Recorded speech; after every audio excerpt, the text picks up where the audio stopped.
तो आज मैं जिस एनीमे का रिव्यू करने वाला हूँ उसमें हमारे मेन कैरेक्टर की लाइफ में दो बहुत इम्पोर्टेंट फेज आते हैं।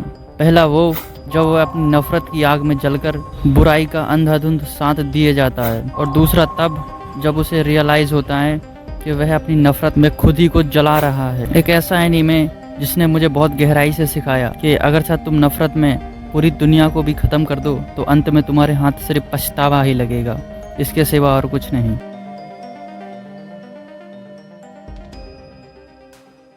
तो ये है 75 डे एनीमे रिव्यू चैलेंज का डे 38। आज हम विंडलैंड सागा का रिव्यू करने वाले हैं। इसकी जो मांगा थी वो 2005 में रिलीज हुई थी, जिसकी राइटर का नाम है मकोटो युकीमुरा, और इसका जो एनिमेशन है वह 2019 में रिलीज हुआ था, जिसको एनिमेट किया है विट स्टूडियो और मप्पा स्टूडियो ने। इसके आपको 2 सीजन देखने को मिलेंगे और दोनों के दोनों हिंदी में भी अवेलेबल हैं, तो आप इन्हें वॉच कर सकते हैं। तो हमारे एमसी का नाम होता है थॉरपिन, जो कि अपने माता पिता के साथ एक दूर के आइलैंड में रहता है। उसके पिताजी, जिनका नाम है थॉर्स, वह पहले एक सेना में वॉरियर थे, लेकिन वह उसे छोड़ देते हैं क्योंकि उन्हें खून खराबा से बिल्कुल नफरत हो गई थी। लेकिन उनका किस्मत कनेक्शन बिल्कुल भी अच्छा नहीं था, इसलिए उन्हें वापस किसी कारणवश वहाँ जाना पड़ता है, और इस बार नन्हा थॉरपिन भी उनके साथ जाता है। लेकिन उनकी किस्मत इतनी बुरी होती है कि उनकी पूरी टोली को एक लुटेरे अपने ट्रैप में फंसा लेते हैं। तो जो थॉर्स होते हैं वह उन सबको जाने देने के लिए कहते हैं,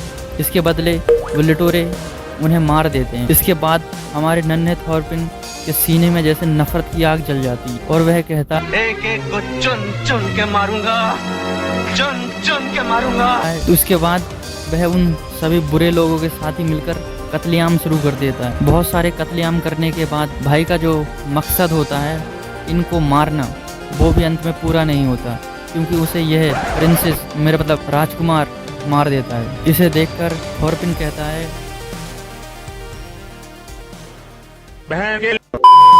तो उसके बाद भाई को यह बहुत अच्छे तरीके से रियलाइज हो जाता है कि उसकी नफरत उसे ही जला रही है, और एक बहुत गहरी बात उसे समझ में आती है कि अगर साथ तुम पूरी दुनिया में सभी को भी मार दो ना, तो अंत में तुम्हें सिर्फ पछतावा ही मिलेगा, इसके सिवा और कुछ नहीं। और यही चीज़ मेरे दिल को छू जाती है भाई। बहुत इम्पोर्टेंट और एक ज़रूरी बात है जो आप लोगों को भी ज़रूर सीखनी चाहिए। और यह बात समझ में आने के बाद भाई अपने ही पिताजी के रास्ते पर चलने का डिसाइड करता है, और वह इन सभी चीज़ों से दूर चला जाता है।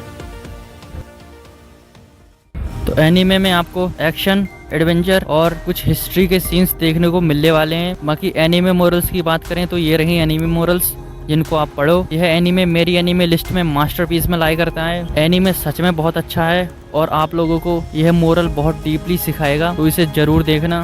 बाकी मैं प्रिंस आप सबका भाई मिलता हूँ कल एक और नए एनीमे के साथ। तब तक के लिए जय हिंद।